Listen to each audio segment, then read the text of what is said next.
لو أنت في شغلك بتتعرض لمواقف محرجة كتير بسبب خطك اللي مش واضح وصعب يتقري، ده غير بقى الخفافة واللطافة والتريقة اللي بتشوفها من كل اللي حواليك على أي حاجة أنت بتكتبها. لو أنت شايف إن ده مش حافز ليك إنك حتى تحاول تحسن خطك، فيبقى الفيديو ده مش ليك. ولو أنت طالب وبتنقص درجات كتيرة في الامتحانات مع إنك بتبقى مذاكر كويس وحل صح، بس للأسف المصحح ما بقاش عارف يقرا خطك ولا فاهم أنت كاتب إيه، لو ده مش حافز ليك إنك حتى تحاول تحسن خطك، فللأسف برضه الفيديو ده مش ليك. ولو أنت أب وعندك أطفال ومش فارق معاك من صغرهم يطلعوا خطهم حلو، وعادي بالنسبة لك يبقى مصيرهم مصير الاتنين اللي فاتوا، فيبقى أكيد الفيديو ده مش ليك. ولو أنت بقى عكس كل دول ونفسك تحسن خطك بجد وخطك يبقى جامد بس مش عارف تعملها إزاي، أنا هساعدك تحسن خطك وتكتب بشكل احترافي. بس أهم حاجة تعمل اللي أقول لك عليه، تابعني واعمل اشتراك في القناة واديني من وقتك كل يوم 10 دقايق، وإن شاء الله هخلي خطك في حتة تانية خالص. بما إنك يا بطل قررت تكمل الفيديو وعندك حماس تحسن خطك، فإحنا هنعتبر الفيديو ده مقدمة لسلسلة تحسين الخط العادي لجميع الأعمار. ولو التزمت معايا خطوة بخطوة، بإذن الله هتشوف فرق كبير في خطك في أسرع وقت. لكن قبل ما نبدأ لازم نأكد على الخمس نقط دول هيساعدوك كتير أوي إنك تحسن خطك. رقم واحد، ما تكتبش بسرعة إلا للضرورة القصوى، لأن كتابتك بسرعة بتخليك ما تعرفش تتحكم في القلم وتكتب الحرف زي ما أنت عايز. تاني حاجة، اكتب بخط كبير ما تكتبش بخط صغير، لأن لو الخط كبير ومش حلو ما بيتقريش، ما بالك بقى لما يبقى خط صغير مش واضح أصلا. تالت حاجة، مسكة القلم، لازم تمسك القلم بشكل مريح بالنسبة لك، عشان مسكتك للقلم بشكل مريح هتخليك تكتب فترات طويلة بدون تعب. رابع حاجة، لازم تحافظ على المسافة بين الكلمات تكون كلها مقاربة لبعضها، لأن ده بيدي تناسق للكتابة وشكل أجمل. خامس وأهم حاجة بقى، التدريب المتواصل في الكتابة، لازم على الأقل تكتب كل يوم حتى لو 10 دقايق، ويا ريت يكون مزاجك رايق في الوقت دوت وما تكتبش وأنت متضايق أو متعصب عشان تعرف تكمل كتابة. دول كده من أهم النقط اللي ممكن نبدأ بيهم عشان نعرف نحسن خطنا. ولو عايز تكمل السلسلة معايا تابع الفيديوهات اللي جاية، إن شاء الله هنبدأ نتعلم كتابة الحروف والكلمات خطوة بخطوة لحد ما خطك يتحسن ويبقى أجمل بكتير. واخر حاجه في الفيديو، انا عايز ابدا السلسله بان انا اكتب بسم الله الرحمن الرحيم بالشكل ده مع بعض خطوه بخطوه.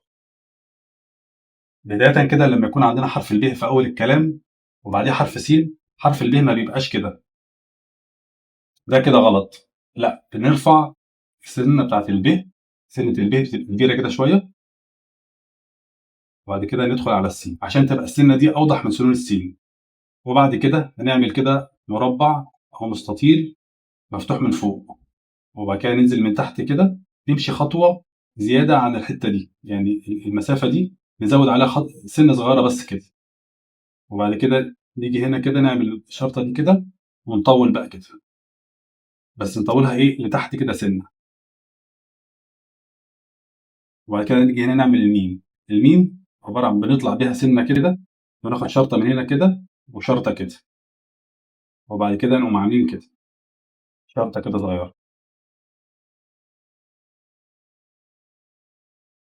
لفظ الجلالة بنبدأ حرف الألف كده نحطه فوق الميم بيبقى شكله أظرف، وبعد كده حرف اللام كده ونطلع سنة كده لفوق، وبعد كده نطلع تاني كده، ممكن دي تبقى قد دي أو أطول سنة كده صغيرة، وبعد كده نيجي من هنا كده نقوم إيه نازلين تاني كده وطالعين كده، ونيجي من هنا نقوم جايين كده بشرطة كده وراجعين كده، وبعدين نعمل فوق الشدة والألف. هنا في كسرة، وهنا في علامة كده حلية للسين، وهنا في سكون، وهنا في كسرة على نفس موازاة الألف بتاعت لفظ الجلالة. بنعمل كده الألف برضو كده موازي ليها تقريبا، وبعد كده نعمل حرف اللام برضو موازي ليهم برضو، يعني نحاول على قد ما نقدر نبقى الحروف كلها موازية لبعضها. الحروف العمودية زي حرف اللام وحرف الألف وحرف الكاف المفردة، ماشي، كلهم يبقى موازين لبعض، ده بيدي شكل أجمل للكلمة.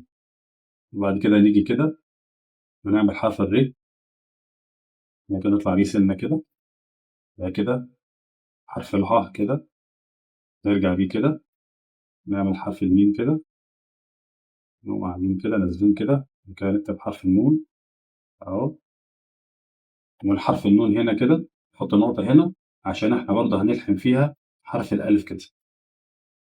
بعد كده نعمل حرف اللام كده، بعدين نعمل حرف الر، في حلية هنا كده وحلية هنا كده، اللام هنا مبقاش ليها حلية. وبعد كده حرف الحاء كده، البطة دي مشدين كده نازلين برضه تحت كده شوية، نطلع عاملين كده حرف الميم زي ما عملنا هنا في كلمة بس، نشد الشرطة دي كده ونحط نقطتين هنا كده، ونعمل هنا فتحة كبيرة، هنا علامة سكون، وهنا ح، ونعمل بقى شوية تشكيل هنا كده. كده إحنا خلصنا. بسم الله الرحمن الرحيم. لو أنت حابب تكمل معايا السلسلة تابع معايا بقية الفيديوهات، وبإذن الله هنتعلم مع بعض نكتب الحروف والكلمات خطوة بخطوة لحد ما خطك يتحسن ويبقى أجمل بكتير. وما تنساش إن شاء الله مع بعض خطك أجمل. السلام عليكم ورحمة الله وبركاته.